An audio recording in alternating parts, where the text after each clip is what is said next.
morning. I'm Nancy Bell with the Marin chapter of the League of Women Voters. Thank you so much for coming today.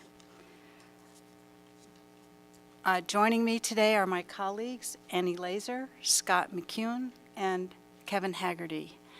And between us today, we're going to talk to you about the state and regional ballot measures that are on the for the June election. Also, just to let you know, we are going to have Q&A at the end. So after everybody is presented, if you do have any questions that you want to ask, if you would walk around the back and then come around the side to this microphone, so you will not be on camera, but we need to hear your voice for the recording. So that will be after everybody has done their presentations. I would like to remind our library audience that the Community Media Center of Marin will video record and later broadcast this presentation on local cable and satellite TV. You'll also be able to find it on the League's website at www.marinlwv.org. There are release notices that have been posted around the room to advise you that your presence as a member of the audience during this event constitutes permission for us to record and broadcast your image and voice. No other recordings, in whole or in part, will be allowed. As a related reminder, if you haven't already done so, please turn off your cell phones. And we're going to start off this morning with Annie telling us a little bit about the history of the League. The League of Women Voters was founded on February 14th, 1920, 6 months before the 19th Amendment giving women the vote was officially added to the U.S. Constitution. It was in the Tennessee legislature that the last state needed for passage approved it by one vote. The legislature's newest and youngest member, 24 years old, didn't want to vote for it, but his mother said he had to. He had to hide out for a while in the attic of the state legislature until the angry mobs went home. In my family, on my mother's side, a great-great-grandfather, William Lloyd Garrison, was the founder of the New England Anti-Slavery Society in Boston. There were many women in the emancipation movement, and after a while, they began to ask, well, what about us? Many were highly educated and felt the unfairness of their fighting for equal rights for the slaves, many of whom couldn't read yet. My grandfather took this to heart, and with the Emancipation Proclamation, he turned his efforts to votes for women. My American history teacher complained about his not staying with the issue to see the implementation of emancipation, to the delight of my classmates, but he had made the promises to the women. The stated object of the League of Women Voters in 1920 was to help women with their new entitlement. And then, like many, many similar organizations, they saw that the needs for their services was much wider and would never go away. Many people associate the League of Women Voters with activities like what we're doing today. Help with the state and local ballot measures, as well as candidate debates and voter registration. And we have debates on our website for Marin County District Attorney and the Board of Supervisors Novato District. They are available on cable and online. We also supply the libraries and post offices in the county with voter registration materials, and we have members serve as observers with local boards and commissions. For me, it was decades with the MMWD. Less well known for many voters is that the League is not only a 501c3 nonpartisan organization, but also a 501c4. We are advocates for political positions at all levels, national, state, Bay Area, and county. They are based on careful studies, often taking 2 years, and working for member consensus at all levels. Some people are uneasy with that thought that we have paid lobbyists in the U.S. Congress and the state legislators. Others have such respect for the League that they say, don't explain it to me, just tell me how to vote. We have several members serving on the Registrar Citizens Advisory Committee with one issue now of particular interest: the voting machines that the county acquired in 1998 or 99 are aging out. And we have been sitting in on demonstrations from voting machine vendors. I came away from those interviews deeply impressed by the complexity of the details of voting. Our current machines may have their last use in the November election. Most people are on the internet now, and the amount of information available is mind-boggling. We use a new site called Voter's Edge, where candidates can post information about themselves and their positions, and where they're not allowed to attack their opponents. Alas, many won't be up there, probably because they already have their own websites. There is also information about who is giving money to which candidates and for and against which ballot measures, and Voter's Edge makes it easy to see who's giving money to whom and how much. About 70% of Marin voters now vote by mail. They receive their ballots 29 days before Election Day. Many of them fill out their ballots as soon as they arrive and then mail them. My recommendation is don't vote before you have to. Early voters miss a month's worth of election information. Many of them feel like that. My recommendation is don't vote for you have to. Early voters miss a month's worth of election information. Some vote-by-mail voters even call the election department to see if they can get their ballots back because of new information that they have. Amazingly, sometimes they can, but usually not. There is also now a kind of same-day registration in the elections department in room 121 in the Civic Center. Voters can register or re-register if they've moved or changed their name. The ballot will be put in a provisional envelope and will be counted if they find out that you didn't vote at a local polling place. However, have you seen the urgent request from the Registrar Linda Roberts for 25 more poll workers to staff the county's 100 polling places? I don't think she's gotten the response that she needs. What is she going to do with polling places that aren't staffed? I'm seeing the handwriting on the wall. The county now has 2 fully staffed voting systems. One has little polling places in the neighborhood staffed by 4 citizens, being paid $125 to $150 for a work day that goes from 6:30 a.m. to 9:30 p.m., plus a long training sessions in one of the local hotel's vast ballrooms. What a sight that is. About 600 people being trained how to work at the polls. And at the same time, a vote-by-mail system where the county even pays the postage for the ballots. I see myself, Marin County, joining many other jurisdictions in moving to just doing vote by mail. When I think of how much money the voting machine merchants are expecting to make on replacing our aging ones, well, don't be surprised if the department and the county decide to choose the more popular and less expensive system, as have so many other levels of government in the county. In addition, automatic voter registration is on its way. The League of Women Voters of California has dropped smartvoter.org, its old online site for candidates to post their information. Again, I remind you, it has switched to Voter's Edge on the website Map Lite, which was founded to show who was giving how much to which candidates. Not many candidates have taken advantage of it as of last night, because so many of them have their own campaign websites, and they can criticize their opponents all they want, unlike Voter's Edge. Another wonderful place to visit at election time is called Ballotpedia, and I'm so impressed by what a job they do. So that's enough. Now on to the measures. I'm going to start this off with Prop 68.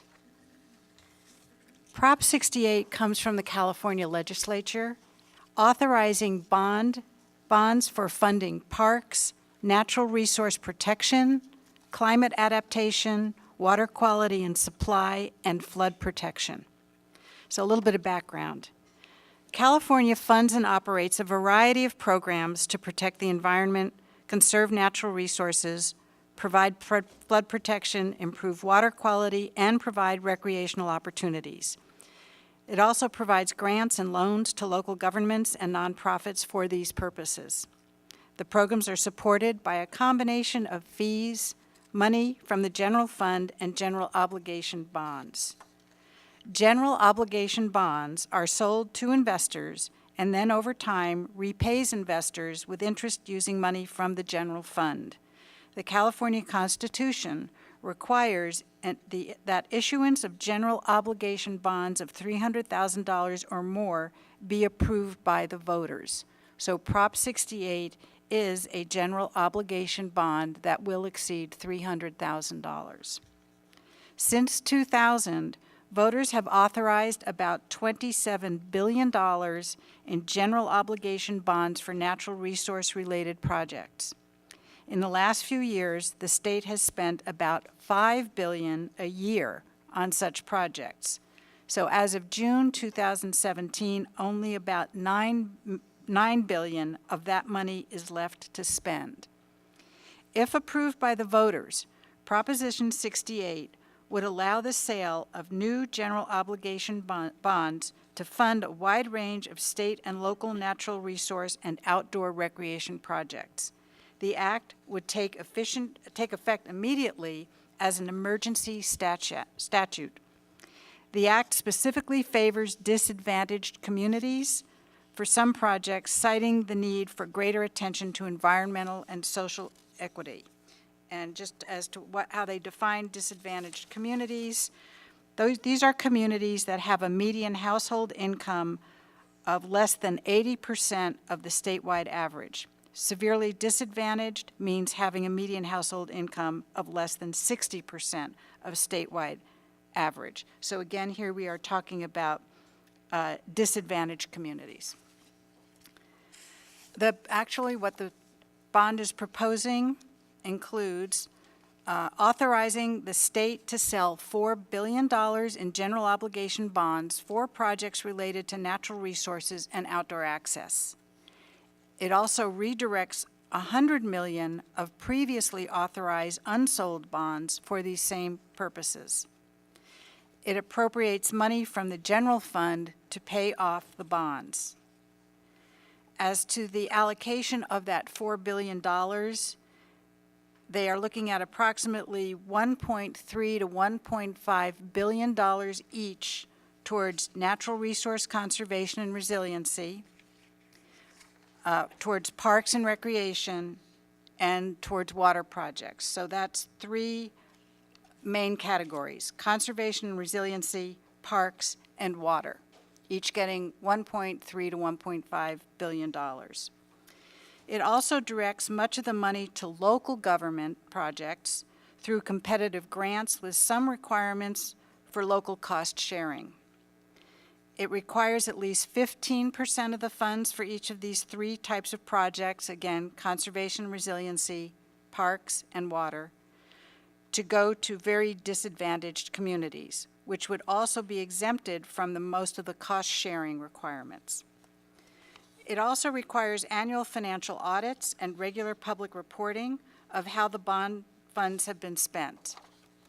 So the fiscal impact: increased state bond repayment costs of about $200 million annually over the next 40 years. Savings to local governments, likely averaging several tens of millions of dollars annually over the next few decades. So a yes vote means the state could sell $4.1 billion in general obligation bonds to fund natural resource and outdoor access projects. A no vote means the state could not sell such general obligation bonds for these programs. In support of Prop 68, California is facing droughts, wildfires, floods, and other challenges to our water and natural resources, along with reduced federal funding to support our land, coast, and water. Prop 68 ensures safe drinking water and protects California's natural resources in uncertain times. Prop 68 also invests in natural resources and disaster prevention, cleans up contaminated drinking water, increases local water supplies, and provides safe parks for children and future generations. The water projects funded by this bond are a key part of our state response to climate change. Prop 68 also ensures public accountability through annual audits and reporting. Major supporters include California state officials, including Governor Jerry Brown, Lieutenant Governor Gavin Newsom, the Democratic Party, the League of Women Voters of California, the California Chamber of Commerce, the Nature Conservancy, and the American Lung Association. Arguments against Prop 68. The proposition promises to protect and improve California's parks, yet dedicates only $1.3 billion of the $4 billion bond for this purpose. The money for parks is not distributed fairly. Many inland and rural residents will not see bond funds go towards their parks. Only a small amount of money addresses essential deferred maintenance for state parks. Furthermore, the California Department of Parks and Recreation can't be trusted with the money because in 2012 they hid money from the public while threatening to close state parks. It is not wrong to address drought, water, parks, climate, coastal protection, and outdoor access, but borrowing to pay for them is wrong. The last thing California needs is more state debt. Over time, it will take approximately $8 billion to pay off the $4 billion of borrowed funds from this bond measure. Given the state's growing financial obligations and tight budget, we and our children and grandchildren can expect a tax increase to pay for this. Major opponents include State Senator John Moorlach of Orange County, Andrea Seastrand, President of the Central Coast Taxpayers Association, and John Kupal, President of the Howard Jarvis Taxpayers Association. At this point, campaign spending registered to support Prop 68. They've raised over $5 million. Top contributors including the Nature Conservancy, Save the Redwoods, Peninsula Open Space Trust. Also, by that, as of now, no committees have registered to oppose this ballot proposition. And that's it for Prop 68. Who's next? Scott? Prop 69. California Proposition 69 requires that certain new transportation revenues be used for transportation purposes. Prop 69 is a legislatively referred constitutional amendment that places a restriction on the use of funds flowing from SB 1 and exempts revenue from the annual spending limit. Prop 69 was part of the legislative package passed in 2017 that included Senate Bill 1, also known as the gas tax. The provisions of this ballot measure trap the revenue in the road maintenance and rehabilitation accounts. Funds cannot be used, cannot be borrowed, or used for any other purpose other than transportation. Prop 69 would make revenue from SB 1's tax increases and fee schedules exempt from the state appropriation limit, also known as the GAN limit. The GAN limit prohibits the state and local governments from spending revenue in excess of per person government spending in fiscal year 1978-79 as adjusted. Without this exemption, if the GAN limit is exceeded, excess funds are to be split equally between education and tax refunds. For the record, the GAN limit has only been exceeded twice, once in 1988 and another time in 1990. Supporters say this won't raise taxes. It protects the use of funds for needed road repairs. Prop 69 constitutionally protects the transportation funds by prohibiting the legislature from using these revenues for non-transportation purposes and prioritizes repair of deteriorating roadways.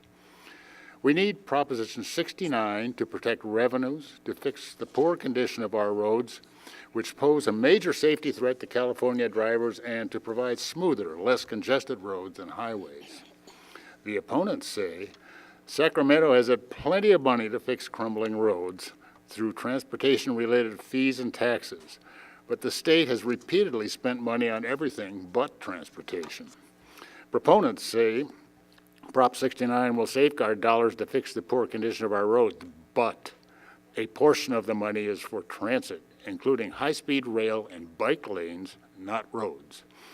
Prop 69 fails to protect all transportation dollars, such as the $1 billion annually collected in vehicle weight fees used to backfill the state's general fund through debt service. There is broad support by the chambers of commerce, unions, private businesses, and the California Democratic Party. There is no organized opposition. The League recommends a yes vote. Now on to Proposition 70. Greenhouse Gas Reduction Reserve Fund requires a legislative supermajority vote approving the use of cap-and-trade reserve fund.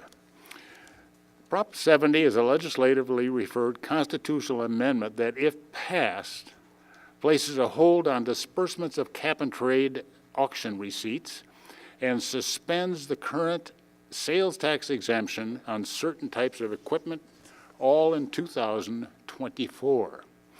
Greenhouse gases, including carbon dioxide, arising from sources like gasoline-powered cars and industry, contribute to climate change. One of California's programs to reduce greenhouse gases is referred to as Cap and Trade, a program that began in 2012 and continues until 2030. Beginning in January 1, 2024, the measure would require a one-time two-thirds vote on the Greenhouse Gas Reserve Fund spending plan by both houses of the legislature to use the accumulated fund.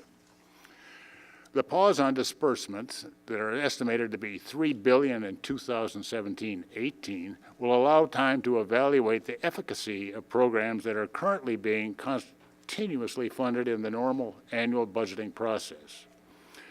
The program's sales tax exemption would be suspended until the spending plan is passed by the legislature. It's estimated that the current manufacturing exemption reduces state sales tax revenue by $250 million annually. This tax exemption would be suspended temporarily on January 1, 2024. Supporters say the pause on expenditures will allow time to evaluate the efficacy of programs that are being continuously funded. Two-thirds vote is forced in each chamber to reach an agreement on whether cap and trade has been beneficial to all Californians. This measure is part of a bipartisan effort to achieve our climate goals, retain good-paying jobs, and protect air quality and public health. Supporters are the California Chamber of Commerce. Opponents say, supposedly, Prop 70's two-thirds vote requirement in 2024 is to ensure the cap-and-trade allocations maintain support from the state legislature. Opponents agree that it makes sense for the program allocation to be reviewed, but the legislature should do that every year through the budget process, and there's no valid reason to set up an anti-democratic two-thirds hurdle. Two-thirds vote gives polluters more leverage on how cap-and-trade funding is spent after 2024. Prop 70 was passed by the legislature in 4 days without a single committee hearing. Why was it passed with such speed and secrecy? The opponents are a broad spectrum of environmental organizations and labor unions. The League of Women Voters opposes this measure and recommends a no vote. And for you. Me doing 71. Yeah, me doing 71. Listening to Scott reminds me yet again of what a challenge the voters of California take on in being, in a way, a legislature themselves.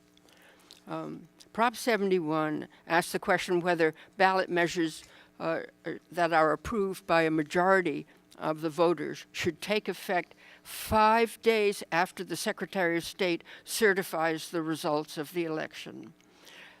At the moment, California's Constitution states that measures that are approved take effect on the day after the election, unless otherwise specified by the measure.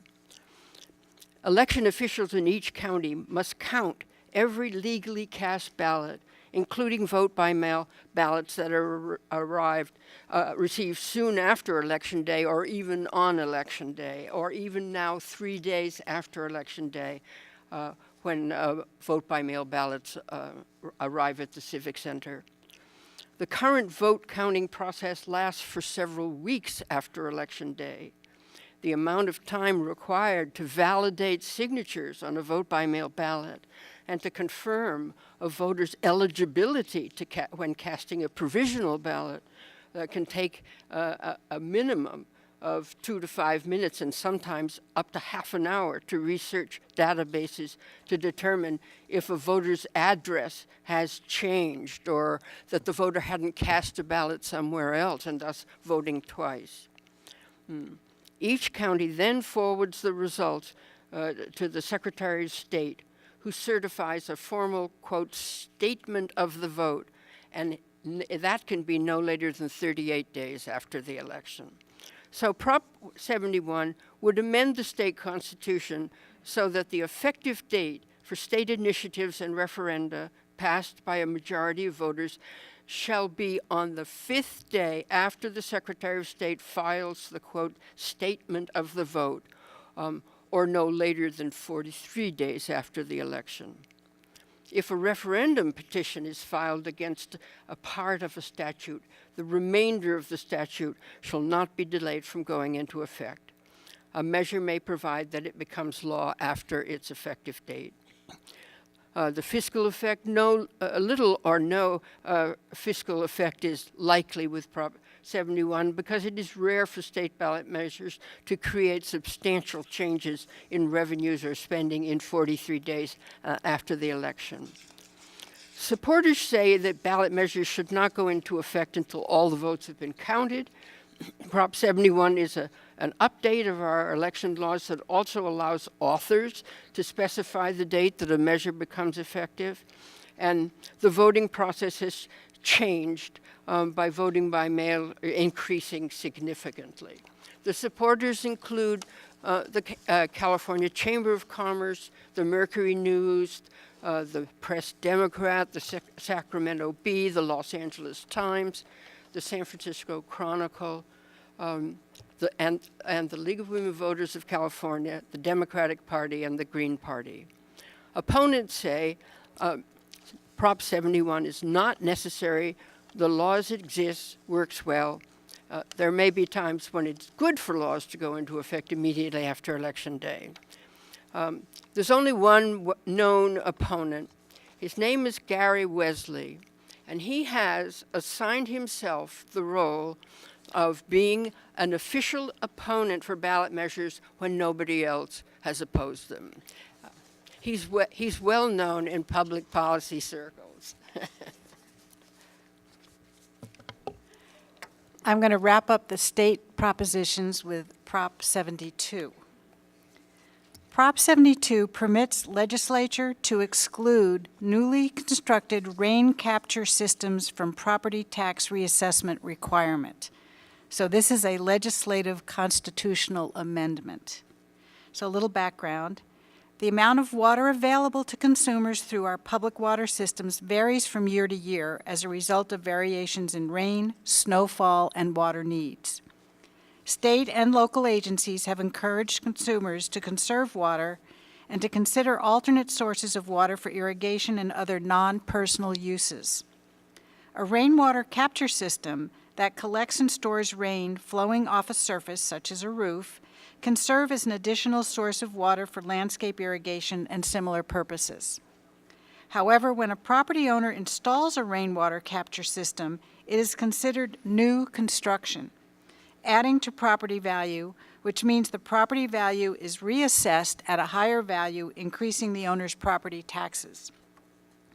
Current law excludes from property reassessment certain types of new construction, including installation of solar panels, upgrades for fire or earthquake safety, and improvements that increase disabled access.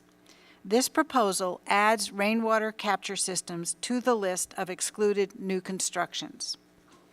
So that what the prop is proposing is that it authorizes the legislature to exclude rainwater capture systems added to a property after January 1st, 2019 from the classification newly constructed and the requirement for reassessment. The fiscal impact, it's likely to result in only minor reductions in annual property tax revenues to local governments. A yes vote means the California legislature can exclude rainwater capture systems from assessment for tax purposes. A no vote means installing a system to collect and store rainwater could continue to result in a higher property tax bill. Arguments in support of Prop 72. California has experienced periods of severe drought and will likely continue to face dry years and sometimes very wet years. Therefore, it is urgent to eliminate the tax penalty on property owners who install rainwater capture systems which conserve and recycle otherwise wasted rainwater. Rainwater capture systems preserve precious drinking water and enable us to draw less water from our lakes, rivers, and streams, benefiting fish and wildlife. This is why Prop 72 is supported by wildlife and environmental groups throughout California. Proposition 72 has wide bipartisan support. Both houses of the California legislature voted unanimously to place this measure on the ballot. Major supporters include the California Democratic Party, the League of Women Voters of California, Save the Bay, Planning Conservation League, and Trout Unlimited. There are no arguments against this prop, nor are there any opponents. And so the League of Women Voters of Marin recommends a yes vote on Prop 72. And now Kevin's going to go over the one regional ballot measure that we have, RM3. Again, good morning, and thank you for coming to this morning. I'm going to talk about Regional Measure 3. Regional Bay Area Measure 3 would finance a comprehensive set of highway and transit improvements through an increase in tolls in the region's 7 state-owned toll bridges.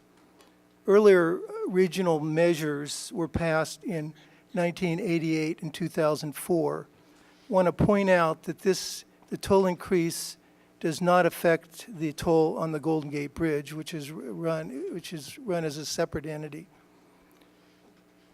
The measure will be on the ballot of all 9 Bay Area counties and will require a simple majority to pass. If the measure is approved, bridge tolls on the 7 Bay Area County state-owned bridges would be increased $1 on January 1st, 2019, 2022, and 2025. The increase in tolls would finance $4.5 billion in highway and transit capital improvements and $60 million a year annually to provide new bus and ferry service in congested bridge corridors and improve regional connectivity at the new San Francisco Transbay Terminal. So of this money that's collected, 69% would go to transit-related projects or operating expenses, 25% for roads and highways, 3% for multimodal projects, and 3% for bike and ped projects. The measure will fund regional programs. Among the most prominent are $500 million for the purchase of BART expansion cars, $300 million for the construction of Bay Area Corridor Express lanes, and $300 million for ferry enhancement program. Each of the 9 Bay Area counties will benefit from projects funded by this measure. And here, this is a list of the projects. I wanted to talk a little bit about the Marin County projects that will benefit from this measure. $135 million will be set aside for the 101-580 connector, $30 million for the San Rafael Transit Center, $120 million for the 101 Marin-Sonoma Narrows project, $100 million for the Highway 37 improvements, and $40 million for smart extension to Windsor and Healdsburg. Marin County is slated to get 4% of the bridge toll revenue. And interestingly enough, the Marin County residents account for 4% of the bridge toll trips. Other features of this measure include creation of a Citizens Oversight Committee, implementation of performance measurements, creation of a new BART Inspector General position, implementation of a two-bridge discount. So for example, if you happen to travel over 2 bridges in one day, you will get a discount of the increase on the second bridge you go over it. A provision for plan amendments. So for example, if a project receives another funding source, a new project can be substituted with approval of that county, but it has to be within the same jurisdiction as the original project. And a provision for toll rate inflation increases. This would be after 2025. It's important to note that RM3 is not in conflict with other transportation-related funding sources such as SB1, which is the State Vehicle Registration and Gas Tax Initiative, which is in effect right now. And in the plan Marin, there's an existing Marin transportation sales tax measure that's in effect now, and there's going to be, it's likely that a renewal of that sales tax measure will be on the November ballot. So these other measures, that is SB1 and the Marin sales tax, are needed to fund other regional and local transportation projects, and they don't conflict with one another. Supporters of this measure include numerous elected officials, including Marin County Supervisors Connolly and Rice, State Senator Mark McGuire, the Marin League of Women Voters, the San Francisco Chronicle, the San Francisco Examiner, the San Jose Mercury, the San Francisco and Oakland Chamber of Commerce, the Silicon Valley Leadership Group, and the California Labor Federation, and many other groups. Those opposing this measure express concerns that the measure does not solve congestion problems and will actually make traffic worse. Those people feel that more emphasis should be placed on carpooling and ride sharing. And it also places an unfair financial burden on some people who are least able to pay the fare increases. Thank you. Thank you, Kevin. So that concludes the presentation of the state and regional ballot measures on the June, for the June election. So just to kind of recap, the League supports measures 68, 69, 71, 72, and RM3. The League recommends a no vote on Proposition number 70. So if anybody has any questions that they'd like to pose, if you want to come around the back and over the side here to this mic, we'd be happy to try to answer any questions you have. Anybody? Okay. Well, thank you very much for coming. Oh, yes. So if you could, you can come around this way.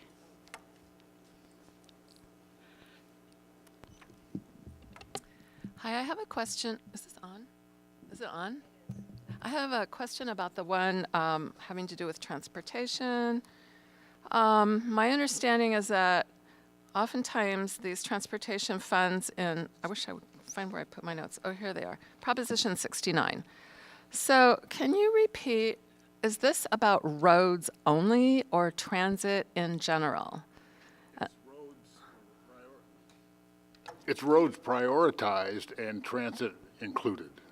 Because my understanding is that there were some issues with bike paths because those are not roads in prior legislation.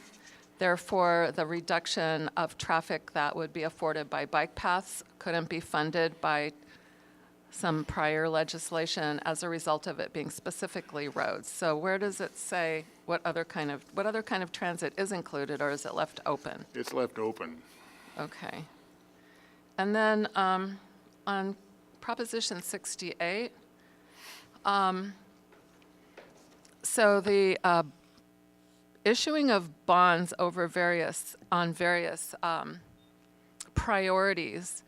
One priority that seems to be a big concern is housing, homelessness, mental health services, et cetera. And can you explain the League's position on why this one, which I would support in theory, being that natural resources are a great driver of our economic health, why that would be a priority and not, for instance, saving our borrowing power for other things such as homelessness? What's the underlying philosophy of the League of Women Voters on prioritizing these things? I can't give you an answer in regards to an official position, and that we don't have a position on that at this time. And there isn't any policy in the works right now addressing that. So we don't start the policy process. Once it's in motion, then we review it, research it, and determine if this is something we support. But there aren't any policies specifically to that in motion right now. So in other words, the individual propositions, for instance, are researched sort of in a vacuum rather than within an overarching perspective that goes from like decade to decade or year to year. The League of Women Voters, it starts at the national level, the state level, the regional level, and local leagues. And the process of taking a position is long and complicated. And our positions are adopted at the National League Convention or the State League Convention or the Bay Area, the local convention. So it is a very complicated and slow process, often making groups that want our endorsement very frustrated at how careful we are. But it's one of the reasons that people do listen to us is because of the care we take in developing our positions. And there are things where we've never done the study and we've never taken a position. Okay, thank you so much.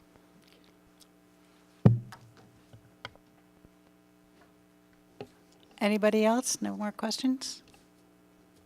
Well, thank you very much for joining us today. We really appreciate it. Also want to thank the Community Media Center of Marin for coming over to record this and make it available on their air, as well as we will be putting it on the League's website, again, www.marinlwv.org.